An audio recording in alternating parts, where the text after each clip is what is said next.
Okay, so we can start. um, so today we'll be covering, uh, we'll be reading Srimad Bhagavatam, Canto 3, Chapter 9, Text 17. And I'll just share my screen so that we can read together. Om Namo Bhagavate Vasudevaya. Om Namo Bhagavate Vasudevaya. Om Namo Bhagavate Vasudevaya. So, sorry, I'll just arrange my windows.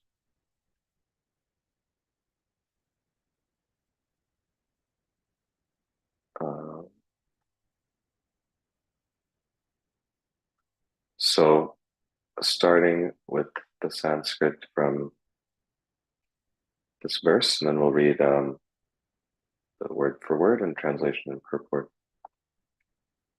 Loko vikarma nirata kushale pramatta karmanyayam tvadudite bhavadarchane sve yastavadasya balavaniha jividasham sadyaschinatya nimishaya namostu tasmai.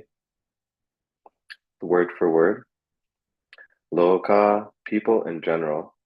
Vikarma, work without sense. Nirata, engaged in.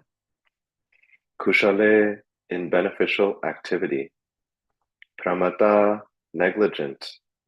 Karmani, in activity. Ayam, this. Tvat, by you. Udite, enunciated. Bhavat, of you. Archane, in worship. Sve, their own. Ya, who. Tavat, as long as. Asya, of the people in general.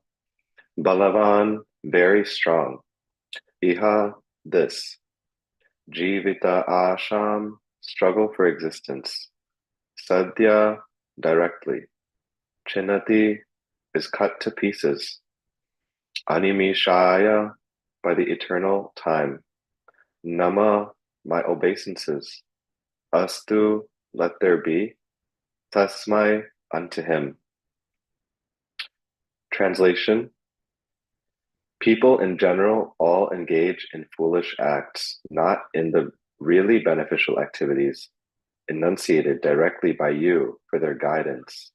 As long as their tendency for foolish work remains powerful, all their plans in the struggle for existence will be cut to pieces. I therefore offer my obeisances unto him who acts as eternal time. I'll read that one more time. People in general all engage in foolish acts, not in the really beneficial activities enunciated directly by you for their guidance. As long as their tendency for foolish work remains powerful, all their plans in the struggle for existence will be cut to pieces. I therefore offer my obeisances unto him who acts as eternal time. Purport. People in general are all engaged in senseless work. They are systematically unmindful of the real beneficial work, which is the devotional service of the Lord, technically called the Archana regulations. The Archana regulations are directly instructed by the Lord in the Narada Pancharatra and are strictly followed by the intelligent men who know well that the highest perfectional goal of life is to reach Lord Vishnu, who is the root of the tree called the cosmic manifestation. Also in the Bhagavatam and in the Bhagavad Gita, such regulative activities are clearly mentioned. Foolish people do not know that their self-interest is in realization of Vishnu. The Bhagavatam says, and Prabhupada quotes three verses here. I'll read the translations. Persons who are determined to totally rot in false material happiness cannot become Krishna-minded, either by instructions from teachers, by self-realization, or by parliamentary discussions. They are dragged by the unbridled senses into the darkest region of ignorance, and thus they madly engage in what is called chewing the chewed. Because of their foolish activities, they are unaware that the ultimate goal of human life is to achieve Vishnu, the Lord of the cosmic manifestation, and so their struggle for existence is in the wrong direction of material civilization, which is under the external energy. They are led by similar foolish persons, just as one blind man is led by another blind man, and both fall in the ditch. Such foolish men cannot be attracted towards the activities of the Supreme Powerful, who is actually the neutralizing measure for their foolish activities, unless and until they have the good sense to be guided by the great souls who are completely freed from material attachment. So at the end of the translations of these verses that Prabhupada quoted, and then coming back to the purport, in the Bhagavad Gita, the Lord asks everyone to give up all other occupational duties and absolutely engage in archana activities or in pleasing the Lord. But almost no one is attracted to such archana activity. Everyone is more or less attracted by activities which are conditions of rebellion against the Supreme Lord. The systems of jnana and yoga are also indirectly rebellious acts against the Lord. There is no auspicious activity except archana of the Lord. Jnana and yoga are sometimes accepted within the purview of archana when the ultimate aim is Vishnu and not otherwise. The conclusion is that only the devotees of the Lord are bona fide human beings eligible for salvation. Others are vainly struggling for existence without any actual benefit. Om Jnana Tamirandasya Jnananjana Shalakaya Chakshurunmilitam Yena Tasmai Shri Gurave Namaha. So this verse is being spoken by Brahma, and he's offering these prayers to the Lord, asking him for his blessings before beginning the process of creation. And so in some earlier verses, Brahma was conveying a similar message, but here he's also continuing, and he's saying, I'll read the translation again because it's very strong, and Prabhupada's purport is also echoing the strong message that Lord Brahma is bringing up. So he says, people in general all engage in foolish acts, not in the really beneficial activities enunciated directly by you for their guidance. As long as their tendency for foolish work remains powerful, all their plans in the struggle for existence will be cut to pieces. I therefore offer my obeisances unto him who acts as eternal time. So just a few points I'll draw out from the purport, and please afterwards, if anybody has anything to add or correct, I would very much appreciate that. But so Prabhupada in the first couple sentences of his purport, he's saying people in general are all engaged in senseless work, and then he says they are systematically unmindful of the real beneficial work, which is the devotional service of the Lord. And then he says, technically called the Archana regulation. So he's referring to it as the Archana regulation because in this verse, Brahma uses the word Archane, which means in worship. And I think, when we hear about the 9 processes of devotional service, Archana, it translates as worship. And I think the connotation that we have with it typically is deity worship specifically. And I think that's a valid, kind of understanding of the term. But in this context, Prabhupada seems to be using the word Archana in a more broader sense. He seems to be using it essentially synonymously with the word bhakti. So basically, Prabhupada is saying that people are engaged in, mundane, material, fruitive activities, and therefore they are unmindful of what is really the most beneficial work, which is actually archana or bhakti. And then he quotes these 3 verses, which are very famous by Prahlad Maharaj, and he uses these verses to basically substantiate the point that people who are determined to stay attached to material happiness can't really become Krishna conscious. And this is, there's very interesting point that I was kind of reflecting on as I was reading this. But as I was reading this, it also brought to mind another, just a couple sets of verses. I'll just pull that up really quickly. But basically, in the 11th canto, chapter 3,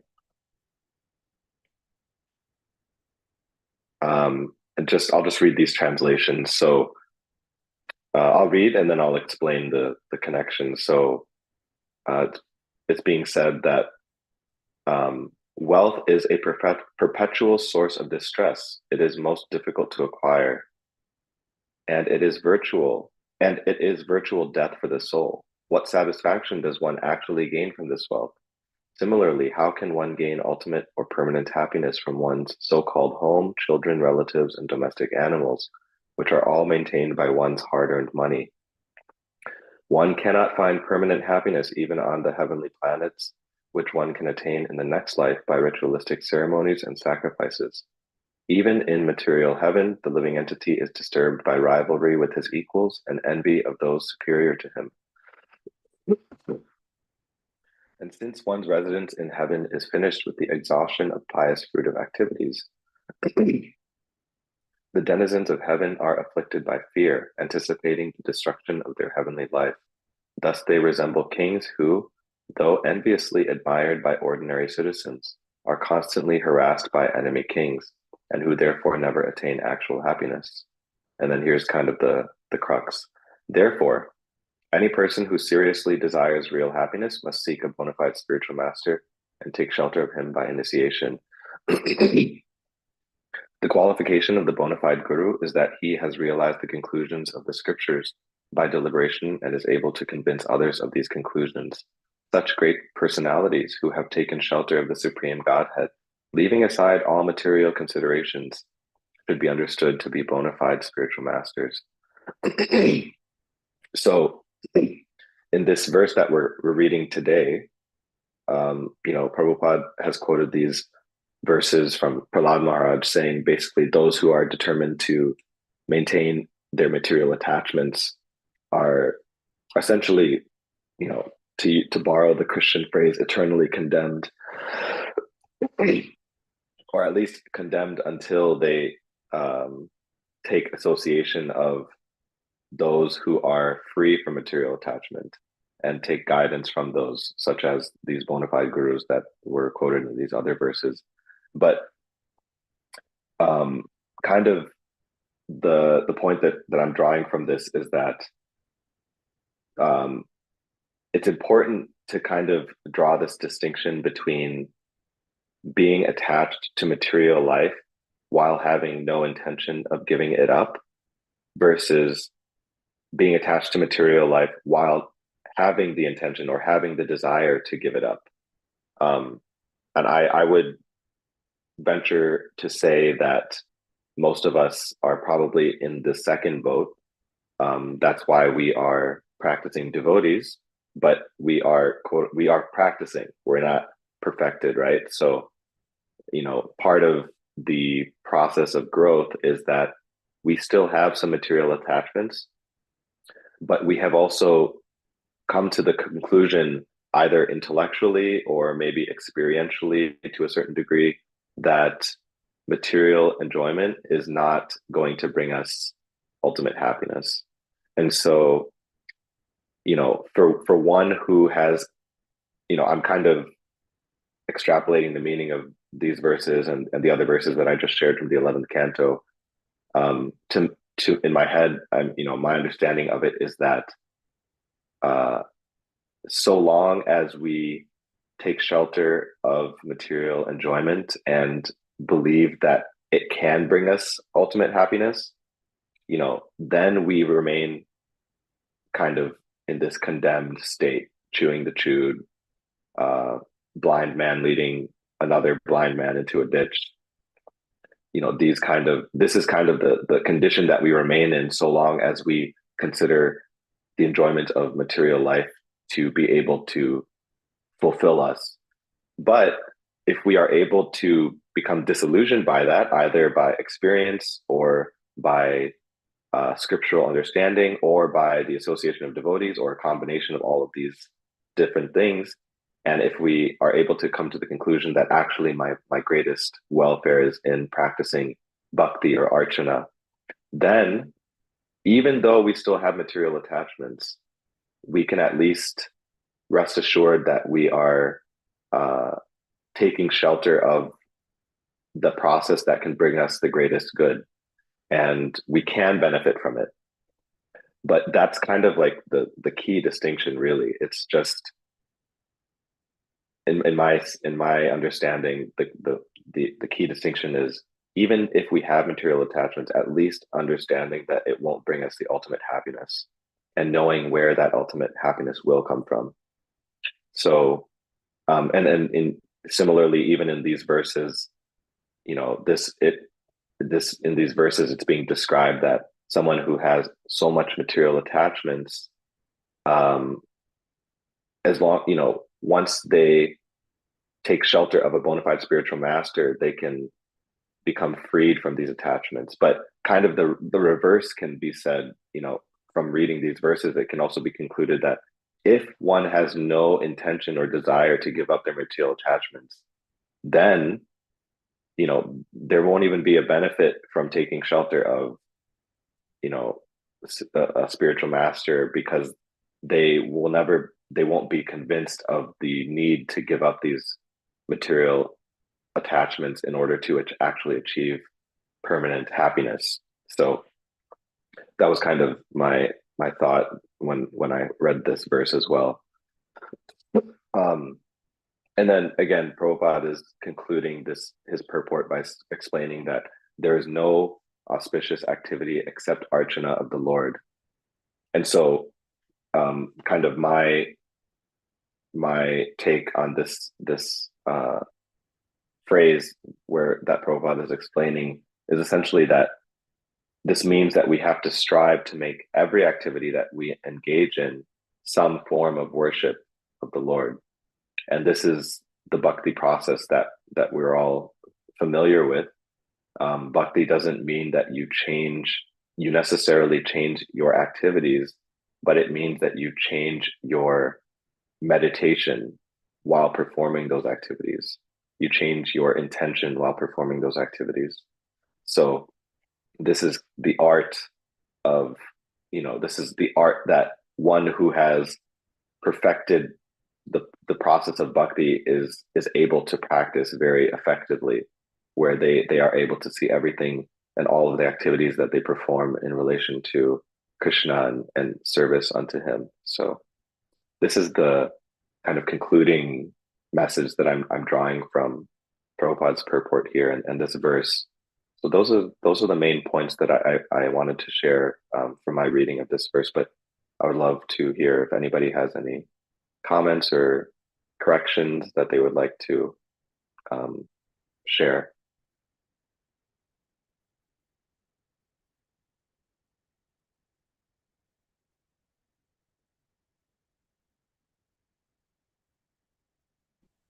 Hare Krishna, Prabhu.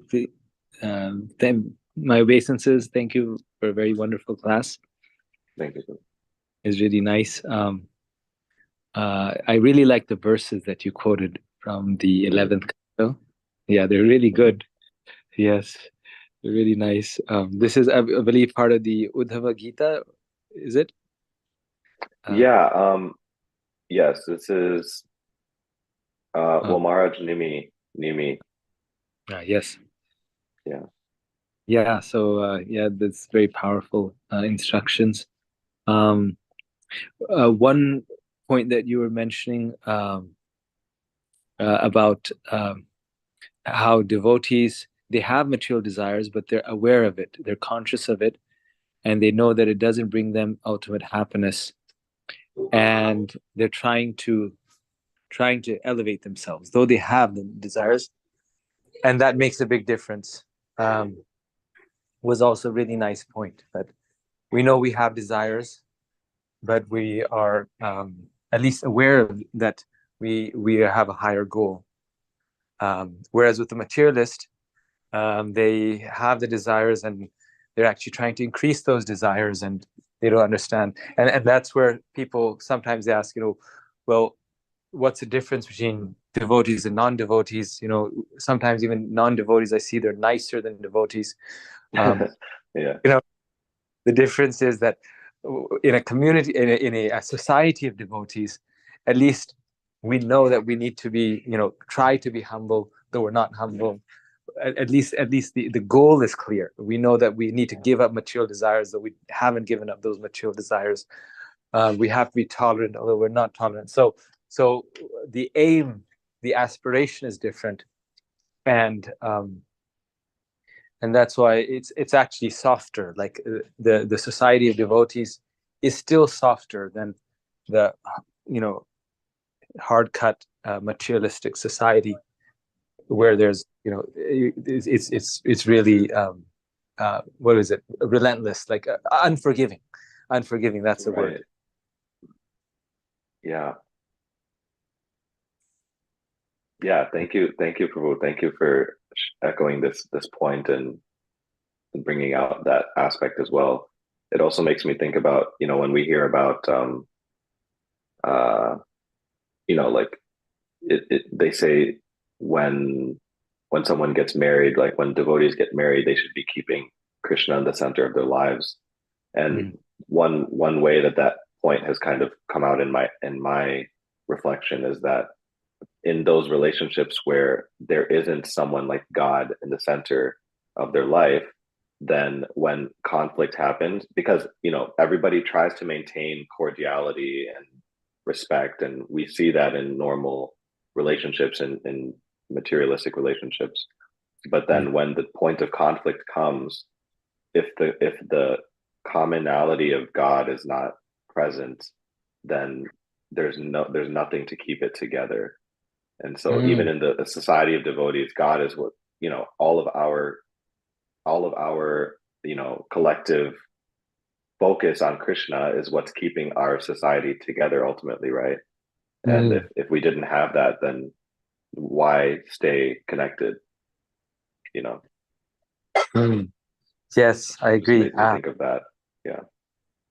Yes, and what you said reminded me how Prabhupada says this about, like, the example of Prahlad and Hiranyakashipu, which is also in some sense a family conflict, and Prabhupada says that Hiranyakashipu, just a few minutes before Prahlad Maharaj says these verses, the very verses in this Purpur Matirne Krishna Paratasvatova, he's smelling and kissing Prahlad's head. I mean, he's doting over his child. But the moment there's a conflict, like he realizes this kid is not good for my position, my lordliness as king of the world, and he's a devotee of Vishnu.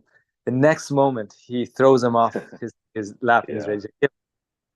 Because as soon as he's in the middle of his sense enjoyment, he completely changes. And then Prabhupada makes a general point that with materialistic in materialistic versus devotee relationships, that for some time externally it may seem even better, the qualities of a if we may say non-devotee, the qualities may seem better, but when there is then the time when one's own sense enjoyment is at stake, then the devotee will be more understanding because of the philosophy, whereas the materialist will not tolerate it. Then at that point, when it's bad, then the true colors of the devotee and the non-devotee will be shown. Yeah, beautiful. Thank you for sharing that, Prabhu. Yes, thank you. It was very nice. Very nice. And I think one of the points in these verses is that just by the association of a spiritual master, of a devotee, by that osmosis, like Narad Muni, he associated, one gets this realization. So the intention to serve Krishna is what helps us improve, and that's important. But even if one doesn't have that intention, even if one is only coming to spiritual life for material life, of course we should never do that. But even if that is, then Yeah. by the devotees, especially pure devotees, there's every possibility that people like Hiranyakashipu, their hearts can change, because Prahlad Maharaj is saying this, that for people like you, there's just no hope. There's nothing that works on your heart. It's like you can do anything, you can hear any philosophy, nothing works except if we smear the dust of the feet of the devotee on your body. That except unless you roll in that dust, but that dust might do it. So Yes. Yeah, no, that's a great point. I mean, the association of devotees is kind of like the wild card that, can have the greatest effect on our lives despite whatever ill intentions that we have. So yeah, that's definitely a wonderful point to bring out. Thank you. Thank you. Yes. Thank you, Prabhu. I was just thinking about that point. So, because when someone comes to the bhakti process, right? So, I mean, it's not that, even some of us, including me, it's not that we are kind of completely convinced. I'm not, because I will be pure devotee, right? I'm just saying, if somebody is in the beginning stage, like me, so still there is a benefit, right, by engaging in the process because of the association of devotees, right? I think that is what is helping us to get that purification. So I was just thinking about that point. I mean, even though I may not be completely having that free of material desires, still the process is going to help. Yes. Yeah. Thank you. Yeah. I was thinking, what is the missing point? So I think when Gopal Hari Prabhu mentioned that. Yeah, definitely is our saving grace, 100%.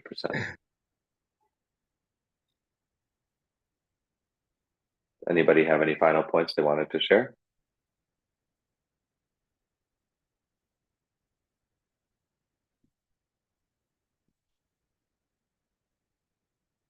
Okay. Well, thank you. Oh, yes, Hare Krishna. All glories to Srila Prabhupada. Thank you so much for bringing out the discussion, Prabhu. Whenever I used to hear this Matirna Krishna verse, I'm like, okay, there is no hope. Even if I have a spiritual master, even if I have, association of devotees, there is no scope. So, forget about it. My mind used to tell. But this discussion is really helpful. And I'm connecting to the word in the translation, Prabhupada, right? When that propensity is very powerful, then, all the things are cut to pieces. So probably that powerful is the key. As you were saying, we have it, but by Krishna's mercy or devotee's mercy, the other desires are becoming stronger and powerful than this propensity for, material attachments or progress or things like that. I know it's 8:01. If you have time, I just want to bring out some point, Mukunda Prabhu. In third canto Bhagavad Gita, Krishna says, third chapter Bhagavad Gita, Krishna says, he is giving this system of like the whole cycle. We see the demigods and the sacrifice, how the human beings, even though they have the propensity, they can follow the system and can actually lead their life in a dharmic way according to the regulations. Versus here, it's like, kind of very strong, as you were mentioning. So I just want to hear, is it like that is talking about a different level of the yoga ladder and this is much advanced level? Is that how we understand? So that section from the Bhagavad Gita, correct me if I'm wrong, but isn't that section is explaining how when somebody follows kind of the Vedic process of offering to the demigods so that they can receive some like rain or some type of like material blessings, by engaging in that process, then eventually their consciousness will be like upgraded to the point of offering to Krishna. Is that what that section is explaining? I don't remember, but Yes, that's right. Yeah. okay. Yeah. So you're saying that it seems like this purport is maybe belittling or bashing that process.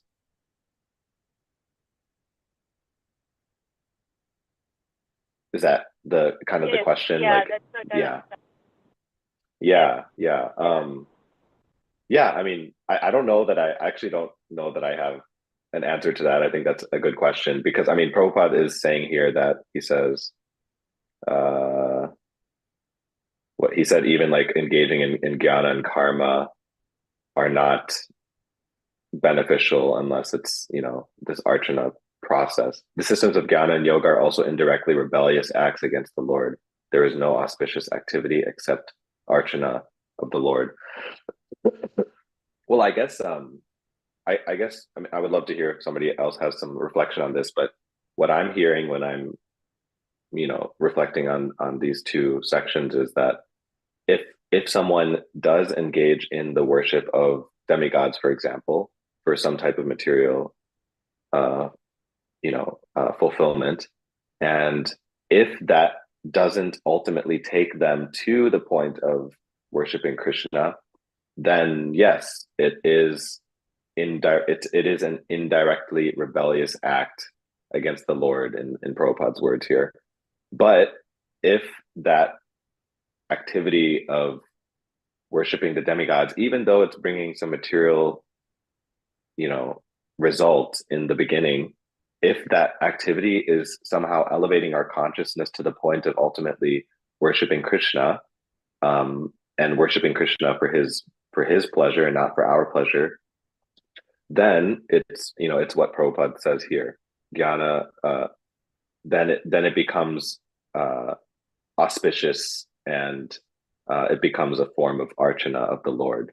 So I guess my my understanding would be that, because I mean it is what the Bhagavad Gita says. Those activities of karma, those karmic processes according to Vedic standards, are valid in so much as they lead to the worship of Krishna. But if they're not taking us to that point, then they are just a glorified material activity, for material benefit. So that's kind of the tie that I'm seeing, but I would love to hear if anybody has some other understanding of that.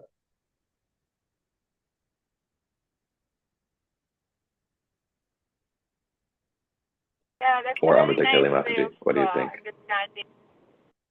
Yeah. Yeah, that's a very nice way you brought it out. Seeing them together, it's not like kind of opposing each other. It's very nice. And I was also thinking, as you were saying, this is definitely talking about much higher level. I think Prabhupada, the context he's bringing, he's obviously bringing that one-pointed attention to bhakti and nothing else. So in that sense, it's much higher level. But I really love the way you have brought that point, Prabhu. As long as it's leading, whatever activities, they're leading us to this highest thing, then they're fine. They may not be the best while we are in that initial stages, but as long as they're leading, that's one. Thank you. Yeah. I mean, it might be a bit of a stretch to say this, but I guess I would venture as far as to say that, like, even like all of the devotees, for example, that joined Prabhupada's movement were engaged in all kinds of material activities prior to meeting Prabhupada, and then, seeing how they changed their lives. But you could almost say that those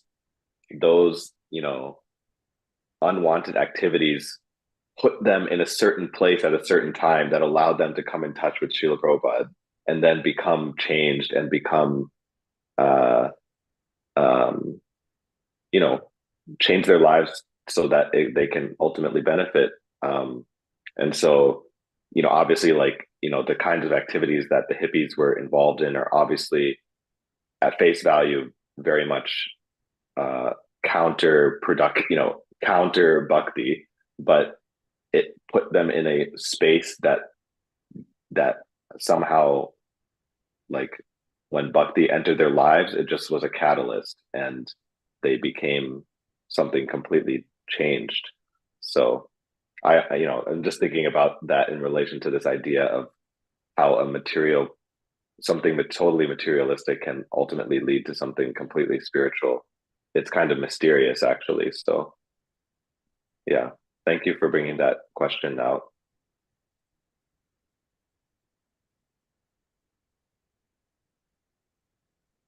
Okay, nobody has anything else. We can pause there for today. Thank you all of you for your wonderful comments, and yeah, I hope that I spoke appropriately and accurately. But hope everybody has a wonderful day. Thank you. Hare Krishna. Krishna Prabhu.